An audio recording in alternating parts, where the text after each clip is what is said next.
So there's a motion to stay. All right, so I denied defendant's motion to stay eviction back on 5/12. Well, I did it on April 20th. I got the order back on 5/12. We're back here again. You may proceed, Mr. Gordon, Ms. Gordon, I'm sorry. Yes. You filed a motion to stay the proceeding. Why are you seeking to stay the proceedings?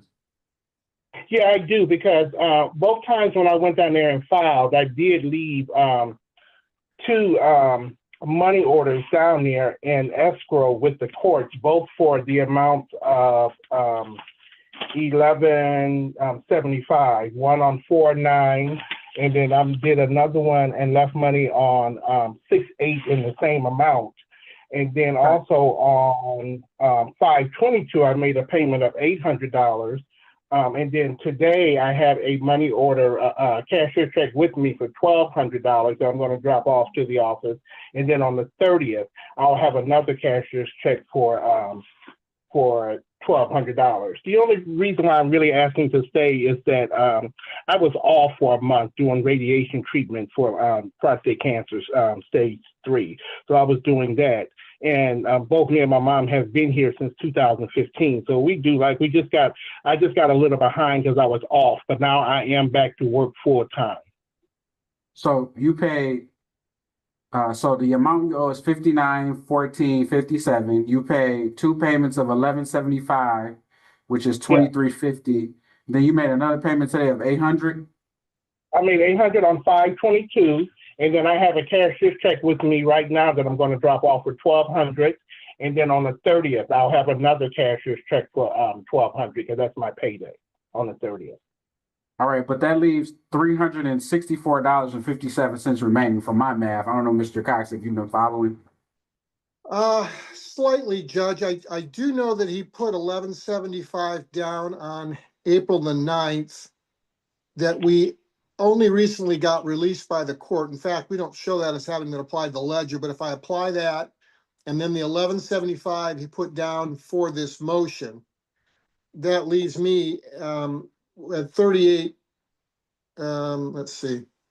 But then 3614.57. Now he's talking about additional amounts from today. That $800 was received and applied, so that's not new to the balance that Your Honor cited. What's new to the balance would be the two amounts of $1175, both of which we haven't received, and then any new monies that he's talking about from today or in the future.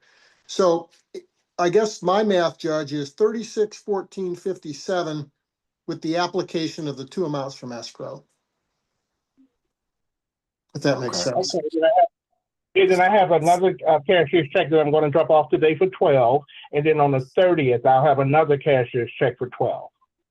Yeah, because what I heard, so you're saying the 800 has already been applied, Mr. Cox, is that correct? Correct. We do show that as being applied to the ledger. I've got it right here. Applied on April 28th. But the problem that the defendant's not bringing up is we filed this case just after Christmas. We took a default judgment in February, and that default judgment was well over $3,000. The default judgment was $38,2891, and so he starts in the hole there, and then rent has been going on, and Judge, it's been 7 months since we filed, almost 6 months since we got the judgment, and now we're 5 months since we really had 4 months since we had our first writ. This hearing quickly becomes about more than unpaid rent. Mr. Gordon tells the court he fell behind after taking time off work for stage 3 prostate cancer treatment. Now that he's back at work, he's asking the judge for one more chance instead of an immediate eviction. The question is whether the court believes his payment plan is enough to stop the eviction process. In terms of the numbers, though, Judge, that's correct. $800 was applied on the 28th. But again, that brought it down to $46,44.57. But then June's rent came due, and that's currently with that extra late fee. We're at $59,64.57. Like I said, you apply $1175 times 2, I get $36,14.57. Those amounts I think I can represent to the court being true balances because the court has made representations to my office that 1175 was deposited twice. So assuming we get those monies, I've got 361457. And then I'm going to drop 1,200 off today in the Dropbox there. And then on the 30th, I'll have another 1,200, both cashier's check. I have a cashier's check here in my hand for 1,200. And then on the 30th, another 1,200. So that would bring us down to about $1,200 left, except the following day, rent will come due again for, That's fine. I'm back to work full time. I guess I'm not this is doing this is the radiation issue plaintiff Second. has, Your Honor. Obviously, this is the defendant's first appearance in court since we filed the claim in late December. Since that time, we've been to court twice. The defendant failed to appear both times. The defendant didn't take any action until we got a writ of eviction in March, and then we got basically that motion denied in late April. Then we got into May. We're trying to execute again on the writ. And then the writ is basically going to expire because the defendants run the clock out on this. We still have a balance of well over $3,600 with the amounts paid for. And plaintiff is just seeking that it be allowed to execute on the writ that was issued way back in March on the basis that the defendant has not come current despite having 5 months to do so. And basically, sort of taking advantage of the system in a way too. Yeah, I was also off. I was off doing radiation for prostate cancer. So I was doing that 5 days a week. So they weren't paying me from where I was off. So that's how I got a little behind. But now that I'm back to work full time, there's no problem catching it up. Like I say, I've been a tenant here since 2015. So I'm not a new tenant. I've been here going on 10 years. Okay. So let me, the motion for eviction was filed in February. The order was signed in March. And then the motion to stay proceeding was filed in April. I don't even know why between March and April, when the court signed it and gave the power over to you and your party, your client to do the execute the writ, it wasn't executed. Yeah, I was looking at that. I just don't want this to make it seem like we stopped the eviction because we submitted the paperwork. We had about 30 days. At first I thought that gap, I looked at the timing of the date the writ was issued and the date the defendant filed his motion. I think the court got the matter scheduled with about 10 or 12 days from the date of the filing of the motion to the date of the April 20th date. So I do think that turnaround was quick. I don't know that I can account for it. I'm looking here. We sent it out sometime in March. So I don't know what exactly, there was about 4 weeks there where there was plaintiff had an opportunity, I suppose, to evict. I don't show payments during that time. I don't believe. So, wait, well, no. In any event, Judge, I'm sure looking at this one saying this has been I couldn't believe that the filing date was 12/25 or going back to late December on this, and it was not a new case, but I guess I'm just looking at it thinking to myself, I don't know what the court wants to do with this. Plaintiff's position is that the writ should be allowed to be issued based on the fact that he's carried a over $3,000 balance now since February. And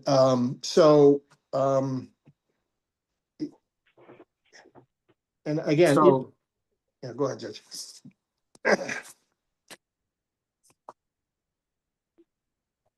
I'm inclined to deny the motion, but allow the writ to issue in 30 days.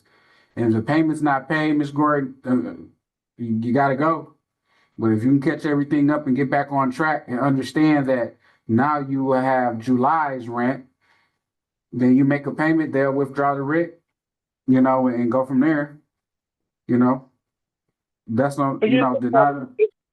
Yeah, it's no problem catching it up. Like I say, I'm back now. I'm not doing radiation anymore. So I stopped doing radiation so I can go back to work. So it's not a problem. I have an income coming in, and also my mom, who's 85, who stays here with me, she has an income coming in. So it's not a problem catching it up. It's just that, like I said, I have $1,200 now that I can drop off in the Dropbox today. And then I also have another $1,200 on the 30th, and then my mom gets her Social Security check on the 5th of every month. So that part I can catch up with July's rent. There's not a problem with that. There's no way in the world that I would want to be evicted or have my mom evicted at 85. It was just that something happened where I was off of work for radiation treatment that I could not decline. I So think that's what I'll that's, do. I think that's gonna come to about $3,200 or $3,300 into next month, because by my math, with the $2,400 that he's proposing to pay by end of month, that'll get him 1,200 short, plus 1,175 on top of that will be July.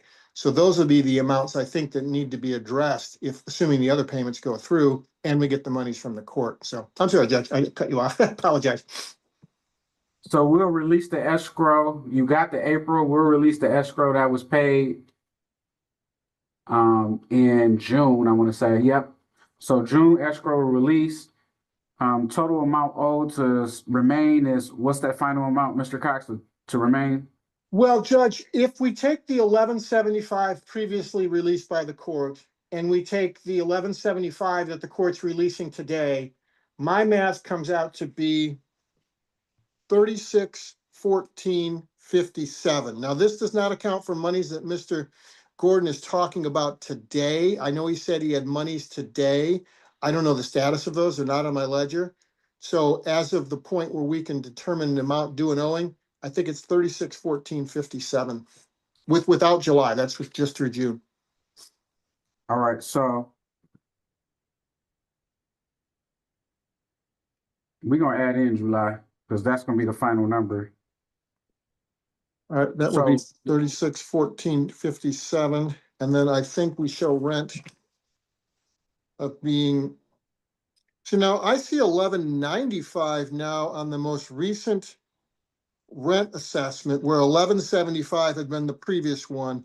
Just I'm not quite sure the $20 increase. I'd have to consult with my client, but I'm going to represent for the court that rent's now 1195. I don't know whether that's an increase that is listed as rent, not a late fee or anything else. It just shows 1175 had been outstanding as Okay. rent due going back to April 1st of 2025, where before it was 1125, then it was 1175, now it's 1195. So I would be comfortable adding in 1195 as being July rent. I don't know if I'm comfortable doing math, though. It's All right. 9. $3,614.57 plus $11.95. Here's the turning point. The judge isn't ready to stop the eviction entirely, but he's also not ordering an immediate lockout. Instead, he's giving Mr. Gordon a final deadline to pay everything he owes. It's a last opportunity to save the tenancy, but if he misses that deadline, the landlord will be allowed to move forward with the eviction. 5 gives us $4,809.57. That's what I get as well, Your Honor.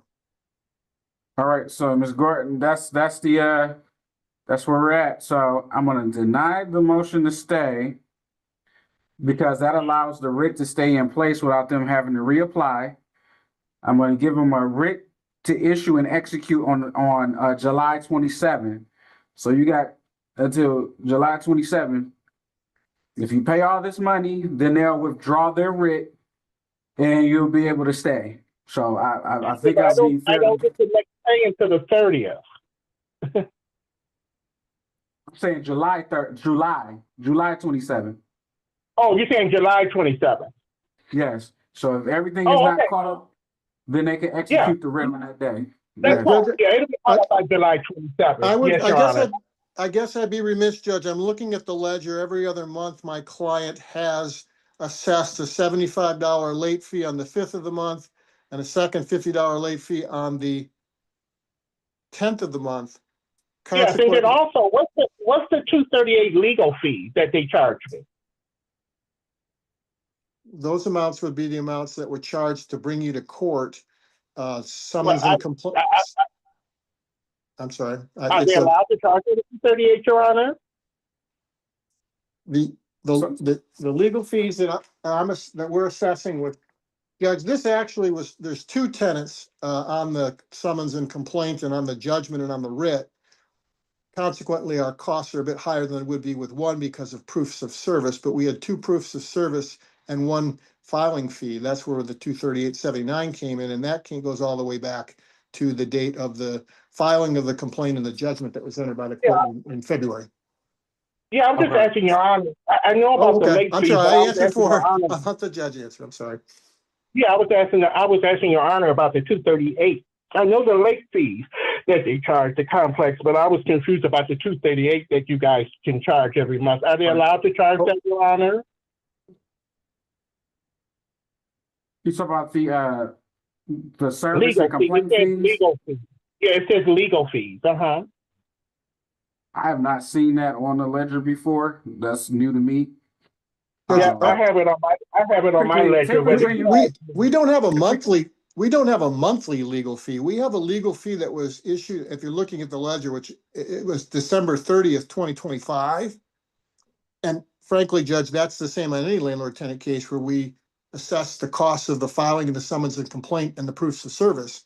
that goes to cost. So I mean, technically they can do that because that goes to cost in case, Ms. Gordon. So is that included? Is this included in the $4,809.57? Yeah, Judge. So what we Yes, had it was is. we sort of had a starting balance that was the judgment Yeah. amount that the court No, issued the back in February.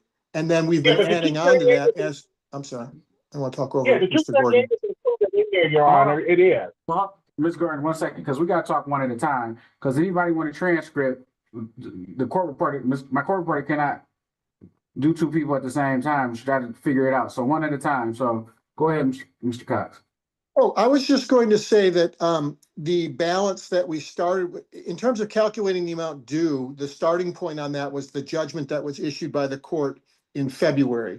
And so that amount was $3,829.91. That amount included those legal fees. They've not been subsequently assessed any additional legal fees, despite whether we've incurred any or not. Those amounts have been consistently capped at that amount. But the one thing I did want to circle back around to, Judge, and I apologize, when we were calculating the amount out on July 1st, that rent that we talked about will come due.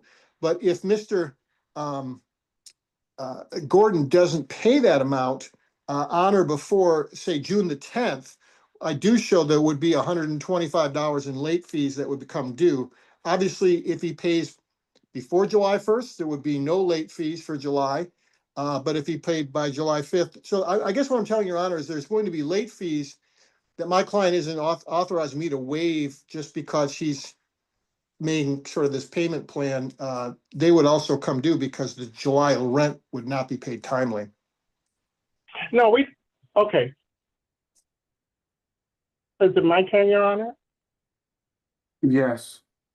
Okay, yeah, I wasn't talking about the late fees. I was talking about the legal fees that's on the ledger that I have that you guys charge of $238. That's what I was asking Your Honor. You know, is it legal for them to charge me the late fees every month and the legal fees? I have a ledger here where they charge the legal fees every month. Typically, when a judgment is against someone, the winning party or the prevailing party can ask for costs, and that cost includes service, statutory attorney's fees, filing fees. So it's legal. Okay, all right. That's what I was asking because that amount is also included in the total also. So that's what I was asking. I think I confused Mr. Gordon because I moved past this question onto a different issue before maybe it was fully addressed. If we're beyond the issue of legal fees, like I said, I know that Your Honor came up with a number and did the math already, but as I look at the ledger and calculate it forward, on July 1st, the amount Your Honor cited, the $4,809.57 will be due on July 1st, but that amount is going to increase on July 5th and on July 10th. And it sounds like perhaps those amounts aren't going to be paid until after July 10th.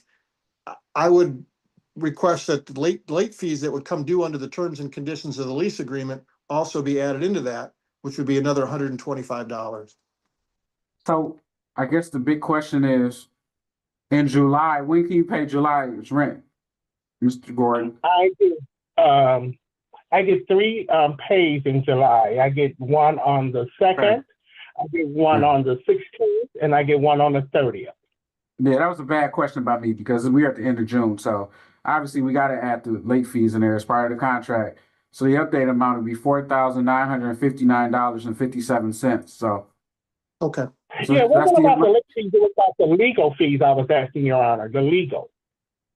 Yeah, I just explained that in the judgment against you, they can charge parties who file a lawsuit have to serve, have to pay Okay, attorneys. You know, they can ask for costs. That's what you ask for when you prevail in court against a defendant is for costs, and you have a right to collect those costs to file the lawsuit. So So I guess, Mr. Gordon, I'm also interested to know, my client has been accepting partial payments that you've been making those, right, to Woodcrest? Yeah, okay. I've got some clients that won't accept partial payments, and so it looks like they're willing to do that in your instance because they have applied a few. So Judge, then the order that I'm going to prepare will allege that the defendant's motion is denied. The defendant has until July hello. 27th to pay $4,959.57.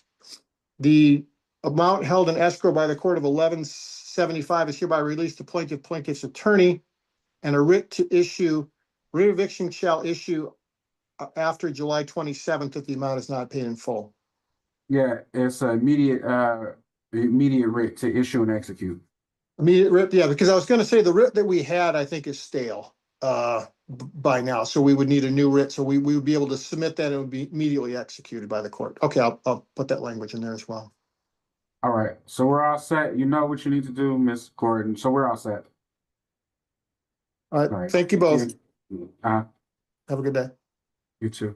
In the end, the judge denied the request to stay the eviction but gave Mr. Gordon until July 27th to pay the full balance, including rent, fees, and court costs. If the amount is paid in full, the eviction can be avoided. If not, the landlord can immediately proceed with a new writ of eviction. Cases like this show how quickly financial hardship can turn into a legal battle and how important court deadlines become. If you enjoyed this courtroom breakdown, don't forget to like, comment, and subscribe for more real courtroom cases and legal analysis.